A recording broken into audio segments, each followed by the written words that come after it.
그래서 이 대통령이 이제 이 윤 여사에게 이 얘기를 쭉 하는 거예요. 그러니까 어쨌거나 빨리 잡아야 된다. 그래서 부인은 그 사람에게 무슨 충고를 해주시고 싶습니까? 이렇게 묻거든요. 그랬더니 이제 부인이 그 사람이 내 자식이라면 내 자식이라면 아 뭐라고 말해줘야 할지 모르겠어요 라고 하는데, 제가 지금 한 번 읽고 지금 한 번 읽고 지금 녹강을 하는 거라 뭐를 놓쳤을 수도 있을 것 같아요. 이 권력 체계는 이제 그녀가 이 엄마라는 걸 알겠죠. 생모라는 거를 알고서 이렇게 하는 걸 텐데, 아마 그런 사인이 어딘가에 암시가 있었을 텐데, 그렇고 그 다음에 이제 여기 이게 이제 쓰여진 게 70년이다. 그러니까 박정희 뭐 그 다음에 이제 군사 정권 뭐 이런 시대에 쓴 것이라 그 정치에 대한 생각이 항상 있었던 것 같아요. 이 무렵에 이제 그 소설가들은 지금 우리하고는 사뭇 다릅니다. 그 대목이 보이고, 그래서 이 부분이 좀 많이 길지 않나라는 생각을 해보게 되고요. 조지 오웰의 1984를 정말로 떠올릴 수밖에 없는 대목입니다. 자, 그 다음에 이제 그런 과학 SF적인 요소에 여기 보면 그 전에 그들의 만성병인 정치의 노이로제는 대충 이해할 수 있지만 이런 표현이 나와요. 그러니까 이 시대의 그 작가들을 우리가 생각할 수 있는 거죠. 직접적으로 얘기하지 않아도 이렇게 싫다고라도 얘기를 할 수밖에 없는, 어쨌거나 무표가 아니라 유표다. 그러니까 엄마크트가 아니고 마크트다 이 말이지요. 자, 그렇고 그 다음에 여기 윤 여사의 외모를 설명하면서 사실 윤 여사는 이제 겨우 55인데다가 세포 재생의 미용법으로 19살과 별로 다름없이 보인다. 이 대목도 지금 우리가 성형이라든지 뭐 각종 그 뭐시기야 이런 거로 해가지고 이제 보톡스 그런 거 해가지고 많이 이제 옛날보다는 나아진 거죠. 그리고 앞으로 더 이렇게 발전할 것이고, 네. 근데 이제 그런 각종 피부 시술에서도 절대 건드리기 힘든 게 목이라고 하더라고요. 그래서 목을 보면 진짜 나이가 적나라하고, 그리고 정세랑 그 미신 핑거에서 나오지만 손도 되게 늙어요. 손의 피부도. 그것도 좀 인상적인데, 바깥의 피부가 중요한 게 아니라 안에 관절이 늙어가는 게 또 그게 참 문제입니다. 어떻게 근데 이렇게 골고루 다 늙는지. 한 곳도 빼지 않고.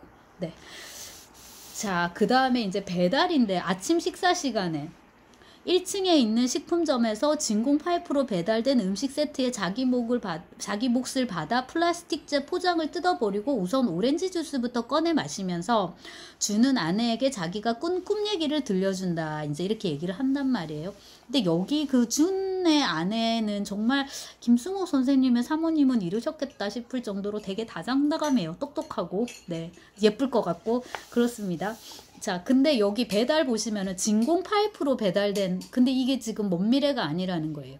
이번에 코로나 때문에 우리가 이렇게 더 배달이 활성화돼서 우리가 진정한 배달의 민족으로 거듭나고 있기도 하지만, 그 택배, 단순히 음식뿐만 아니라 전반적인 그 택배 비용을 어떻게 절감할 것인가. 무인 배달 시스템으로 가면 된다. 그러면 누가 배달하냔 말이에요.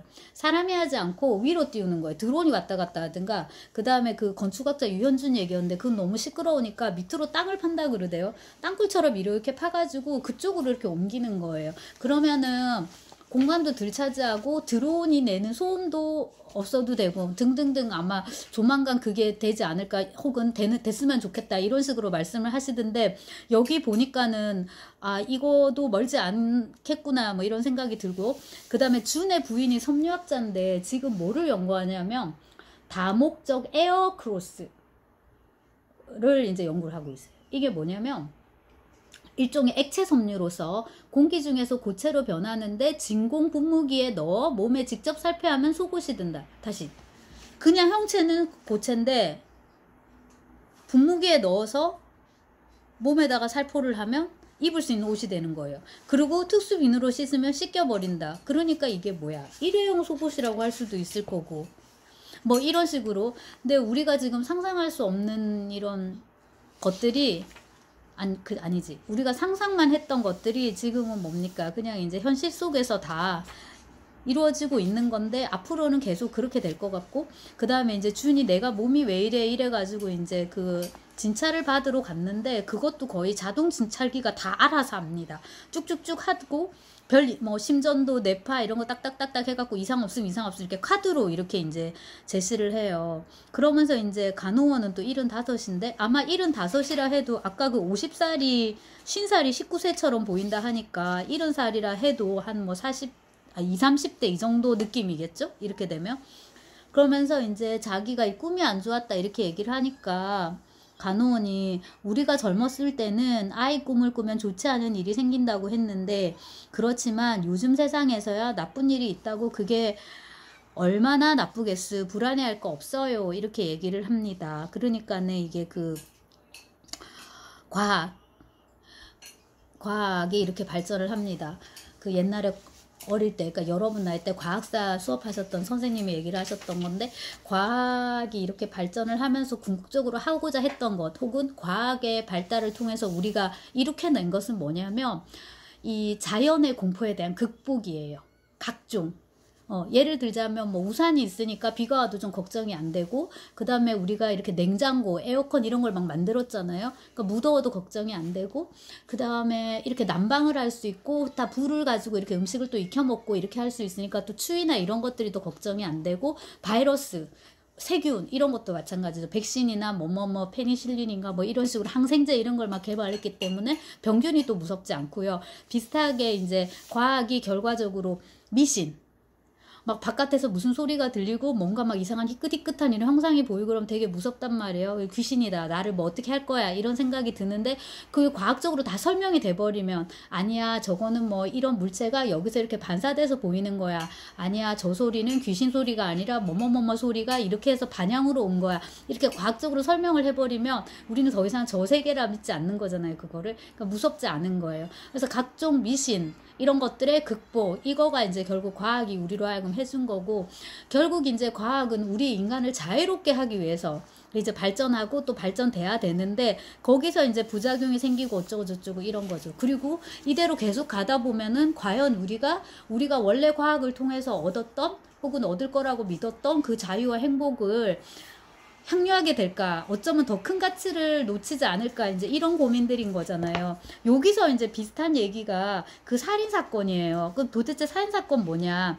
피살된 건 다 여자다. 다 젊다.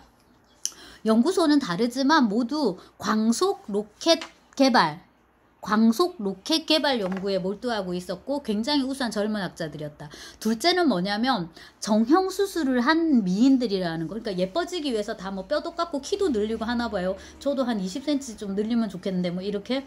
셋째로 독신주의자들이라는 것. 넷째로 독신주의자답게 남자관계에 무절제했다는 것. 그리고 마지막 공통점이야말로 셋이 모두 초음파의 충격으로 살해당했다는 것이다.